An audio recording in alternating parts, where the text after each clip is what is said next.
दोस्तों, सबसे पहले सब्सक्राइब करें, नोटिफिकेशन बेल दबाएं और सबसे पहले वाली ऑप्शन ऑल करें, जिससे हमारी आने वाली नई वीडियो की नोटिफिकेशन आपको फ़ौरन मिल। जय श्री राम भक्तों, मित्रों, यह एक सत्य घटना है। इसके बारे में लिखा गया है, किंतु चीज़ों को गुप्त रखा गया है। आइए कथा को श्रवण करें। आज की कथा है इच्छाधारी सांप और एक साधक। मित्रों, यह कहानी है एक यायावर साधक की, जो सृष्टि के रहस्यों की तलाश में है।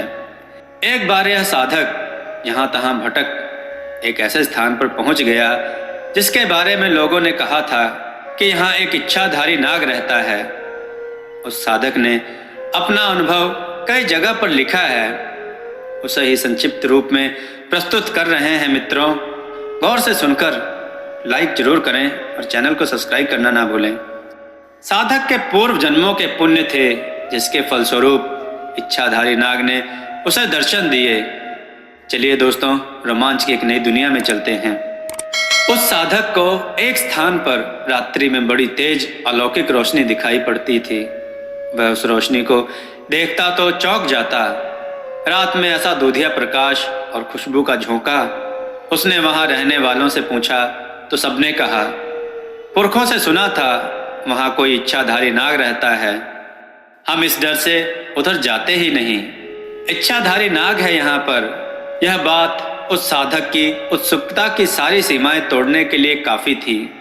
दोस्तों, उन्हीं की जुबान में सुनते हैं इच्छाधारी नाग से कैसे भेंट हुई, क्या देखा उन्होंने, सब कुछ, सारी कहानी उसी अज्ञात साधक की जुबानी। काफी मुश्किलें झेलने के बाद मैं उस स्थान पर पहुंचा जहां पर वह इच्छाधारी नाग निवास करता था। देर रात तक इंतजार करने के बाद दूधिया प्रकाश दिखाई दिया। मैं अपने मित्र के साथ आगे बढ़ा। सांप कोई 20 मीटर दूर था, लेकिन अब स्पष्ट दिख रहा था। काले रंग का विशैला नाग था, बिल्कुल काला। चांद की रोशनी और मणि के प्रकाश में वह नीला दिख रहा था। अचानक सांप घूमा। उसने मुड़कर मुझे देखा। उसके नेत्र ज्वाला की तरह थे। मैंने झट से दोनों हाथ जोड़ लिए और सर झुका लिया। इस प्रकार मैंने अपनी मंशा जाहिर कर दी कि हम कोई नुकसान नहीं पहुंचाने के लिए आए हैं। सर्प ने फुफकार भरी। हम दोनों पीछे हटे, क्योंकि वह क्रोध में था। यह महानाग बार बार अपना फन फैलाता और फिर बंद करता। ऐसा उसने कई बार किया। नाग के सर पर रखी मणि चमकती जा रही थी, इतनी ज्यादा कि आंखें चुंधिया जाती थी। तभी फिर से एक और फुफकार और हम खड़े रह गए जस के तस, जैसे समय स्थिर हो गया हो। हम एक दूसरे के सामने थे। वो महानाग भी वहीं खड़ा था, आधा शरीर उठाए। खड़े हम भी थे, लेकिन आधा शरीर झुकाए। उसकी मणि का प्रकाश चमक रहा था। उसकी चमक में मेरी कमीज के अंदर पहनी हुई बनियान भी चमकने लगी थी। मणि का प्रकाश दूधिया था, बहुत दूधिया। उसने फिर से एक फुफकार मारी, बिल्कुल ऐसे जैसे एक मरखनी भैंस या गाय आवाज करती है। ऐसी गरजती हुई आवाज आई। वो आगे बढ़ा और हम झुककर बैठ गए, दोनों हाथ जोड़े हुए। वो और करीब आया। तभी एक भीनी सी सुगंध आई, एक कनेर के फूल जैसी भीनी सुगंध थी। वो और आगे आया, करीब 10 मीटर रह गया था फासला। फिर फुफकार मारी, फन फैलाया। किसी छोटी छतरी समान फन था उसका। उसके कंठ पर चमकता हुआ पीले रंग का गौचरण चिन्ह बहुत बड़ा था, बड़ा सा, मेरे सीने के बराबर। यह बड़ा ही विचित्र नजारा था। एक इच्छाधारी के सामने था मानव। वो सहस्त्र वर्षों से इस संसार में था और हमारी आयु तो कुछ न थी उसके आगे। आदर सहित दम साध कर हम हाथ जोड़े बैठे थे। उसने फिर से फुफकार भरी। इस बार हल्की सी फुफकार, भयानक वाली नहीं।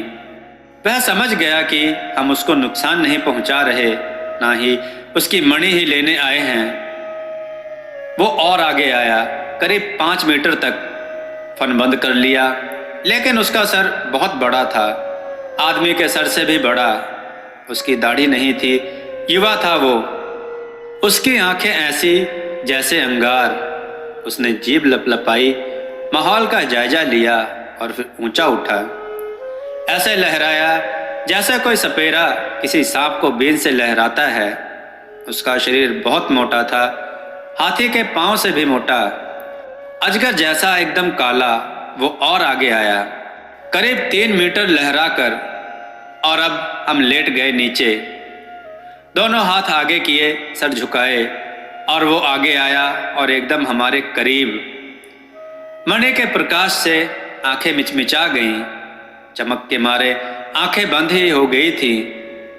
मैंने अब अपने हाथों पर गरम गरम श्वास महसूस की। वो हमारे करीब ही था। भय तो था हमें, उसने एक दंश मारना था और मैं सीधा परलोक सिधार जाता। मैंने सर उठाया और उसके भयानक नेत्रों को देखा। पीला लौह जैसे खोलता है, ऐसे नेत्र। उसने जीभ फिर लपलपाई, मेरे शरीर में झुरझुरी छूट गई। क्षमा क्षमा हे नागराज, मैंने कहा।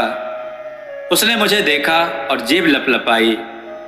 2 फाड़ जीभ, ऐसी जैसे कि 2 तलवारें आपस में भिड़ी हुई। क्षमा, मैंने कहा। वो पीछे हटा और हटता ही चला गया। मैं उठा, घुटनों पर बैठा, हाथ जोड़े हुए। वो पीछे हट गया था और अब कुंडली मारकर गौर से हमें ही देख रहा था। उसका फन बंद था, अब कोई फुफकार नहीं, शांत था वो। जैसे हमारे धृष्टता को क्षमा कर दिया था उसने। मैंने प्रणाम किया उसको और खड़ा हो गया।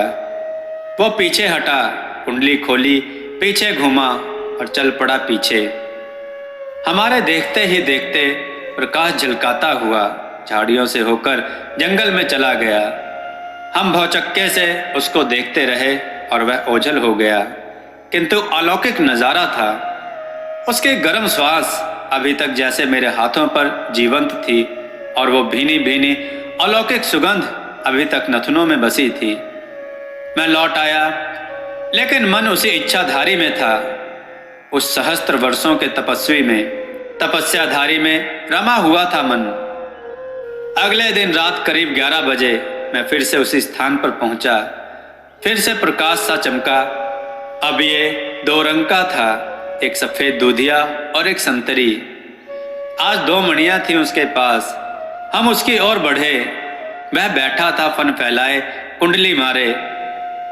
आज वे मणियां उसके मस्तक पर नहीं थीं, बल्कि कुंडली के मध्य में थीं। वहीं से प्रकाश आ रहा था। संतरी वाला प्रकाश तो जैसे दहक रहा था। प्रकाश उसकी कुंडली के बीच से ऐसे आ रहा था जैसे कोई टॉर्च भूमि में दबा दी गई हो। उस प्रकाश में उसका फन साफ दिखाई दे रहा था। मैं डरता हुआ आगे गया और बैठ गया घुटनों के बल। उसने फुफकार भरी और फिर फुफकार छोड़ी।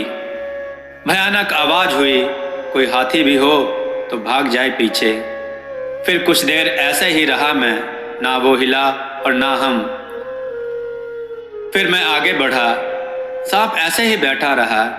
मैं और आगे गया, कोई हरकत नहीं की उसने। हमारे बीच कोई 1 मीटर की दूरी रह गई थी। अब उसने जीभ लपलपाई और मैं बैठ गया, हाथ जोड़े और घुटनों पर बैठ गया। मेरे सामने एक विशाल सर्प था, जो विषैला, खतरनाक और ताकतवर था। शायद मैंने उसका विश्वास जीत लिया था। मैंने सर उठाकर उसके दहकते नेत्रों में देखा। कुछ पल ऐसे ही बीते। हे नागराज, मैंने कहा। उसने फुफकार मारी। हे नागराज, मैंने फिर कहा, और फिर से एक भयंकर फुफकार। मैं घबरा गया, लेकिन साहस बटोर कर एक बार फिर मैंने पुकारा। अब कोई फुफकार नहीं, शांत, एकदम शांत। मेरी हिम्मत बढ़ी। मैंने उसको प्रणाम किया। हे नागराज, आप क्रोधित ना हो, हम बस आपके दर्शन करना चाहते हैं इच्छाधारी स्वरूप में, मैंने कहा। उसने फिर से फुफकार भरी। मेरी आंखें बंद हुई। हे नागराज, हम बस आपके दर्शन के अभिलाषी हैं। उस सांप ने कुंडली खोली और वो अलौकिक मणियां अपने मस्तक पर धारण करके अपना फन फैलाकर मेरे सामने आया। मैंने उसके शल्क देखे, एकदम करीब से दम साध लिया मैंने। सांस थम सी गई। मेरे माथे पर उसने अपना फन रखा। मैं कांपा, अब लगा कुंडली में दबोच लेगा मुझे, लेकिन नहीं, वह मेरे कंधे से गुजरा। मेरी सांसें अटकी हुई थी। उस पल मुझे मौत सामने दिख गई। वो फिर से पलटा और मेरे सामने आ गया। हे नागराज, इच्छा पूर्ण करें, मैंने डरते सहमते कहा। उसने फिर से कुंडली बनाई और फिर फुफकार भरी। उसके नेत्र दहक उठे। मैं घबरा सा गया और हाथ जोड़कर घुटनों के बल बैठ गया। वह करीब आया। मेरे चेहरे के सामने पूरा फन फैलाया उसने। जैसे ही मेरे नेत्र से उसके नेत्र भिड़े, मैं तो सिहर उठा उसकी आंखें देखकर। गेंद जैसी बड़ी बड़ी आंखें और कोड़े जैसी दो फाड़ जीभ। जेब लहराती तो लगता जैसे कोई काला चुटीला लहरा रहा है। उसकी श्वास मेरे चेहरे से टकराई और मैं जैसे काठ का बन गया। हाथ कांपने लगे, सर से टपकता पसीना माथे से होता हुआ आंखों में जाने लगा और धड़कन ऐसी कि जैसे दिल पसलियों से मुक्त हो गया है। हे नागराज, अपने स्वरूप का दर्शन दे, मैंने फिर से साहस बटोरकर कहा। उसने फुफकार मारी और फिर एक ही पल में वो प्रकाश पिंड में परिवर्तित हो गया। मेरी तो आंखें चुंधिया गईं। ढक ली आंखें मैंने अपने हाथों से और फिर बेहद मुश्किल से खोली तो हैरत में पड़ गया। मेरे सामने कोई राजा समान व्यक्ति खड़ा था। उज्जवल रूप था उसका। चौड़ा वक्ष, चौड़े ही कंधे और लंबे लंबे स्याह केश, पीछे कंधे से होते हुए पीठ तक जाते हुए। रौबदार ताव वाली मूछें, दमकता चेहरा, सुनहरे रंग की सुसज्जित वेशभूषा, आभूषण युक्त देह किसी पहलवान की तरह, और कद कोई 8-9 फीट, जैसे कोई देवता उतर आया हो भूमि पर। अद्वितीय रूप था उसका, जो एक बार देख ले तो बस जड़ होकर देखता ही रह जाए। समय अपनी गति भूल गया था। मुझे अचंभित देखकर नागराज मुस्कुराया।